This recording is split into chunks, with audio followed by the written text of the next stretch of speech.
Uncle जी कब करवा रहे हो अपनी बेटी की शादी? अरे बेटा, हम जैसे मजदूरों की बेटियों की शादी इतनी जल्दी नहीं होती। अरे बेटी आपकी बड़ी हो रही है, आज नहीं तो कल शादी तो करवानी पड़ेगी ना। हाँ बेटा, शादी की बात तो मैंने कर रखी है, लेकिन क्या करूं, मजदूर आदमी हूं। लोगों की इतनी डिमांड है, कोई इतना सोना मांगता है, मोटरसाइकिल मांगता है, इतना दहेज मांगता है। मैं गरीब आदमी, मैं मजदूरी करता हूँ, कहाँ से लाऊंगा इतना पैसा? पापा, इसका मतलब क्या मेरी शादी कभी नहीं होगी? आपने तो कहा था कि आप मेरी शादी कराओगे। मेरी सभी सहेलियों की शादी हो गई है, बस मैं ही रह गई हूँ। बेटी तू चिंता मत कर, मैं तेरा बाप हूँ, चाहे मजदूरी ही सही, तेरा बाप तुझे दुल्हन जरूर बनाएगा।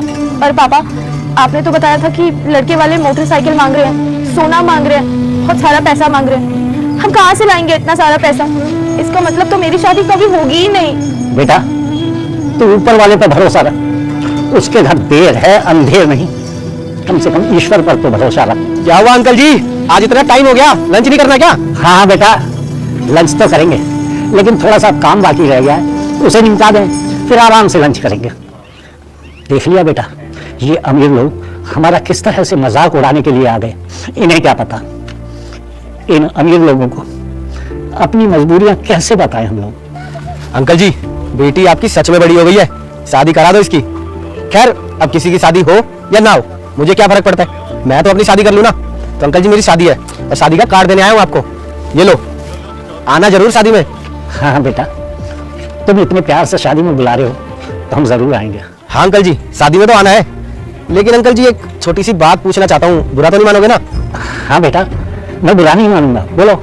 वो क्या है ना कि आप लोग थोड़ा ढंग के कपड़े पहन के आना, क्योंकि वहाँ सूट बूट में लोग आएंगे तो उनको ये ना पता लगे कि आप लोग एक लेबर मजदूर है और इतनी महंगी शादी में आए हैं। अब आप लोगों को मैं शादी में तो बुला ही रहा हूँ ना, और फिर आप ऐसे कपड़े पहन के आओगे तो मेरी भी बेइज्जती होगी ना, अच्छा नहीं लगेगा। तो आप लोग ढंग के कपड़े पहन के आना। बेटा तुम हमें अपनी शादी का निमंत्रण दे रहे हो या हमारी गरीबी का मजाक उड़ा रहे हो? अरे नहीं नहीं अंकल जी, मैं आपकी कोई बेइज्जती नहीं करने आया, मैं तो बस अपनी इज्जत बचाना चाहता हूँ। अब आप अच्छे इंसान हो, इसलिए आपको शादी का कार्ड दिया है, इसका मतलब ये नहीं है ना कि मैं अपनी शादी का कार्ड भी दूं आपको और अपनी बेइज्जती भी कराऊं। अब चलता हूँ अंकल जी, शादी में टाइम से आ जाना, इसमें कार्ड है, सारी डिटेल लिखी हुई है इस पे। ठीक है सर। देखा बेटी, ये हमारा किस तरह से मजाक उड़ा कर गया है, कह कर गया है कि अच्छे कपड़े पहन कर आना।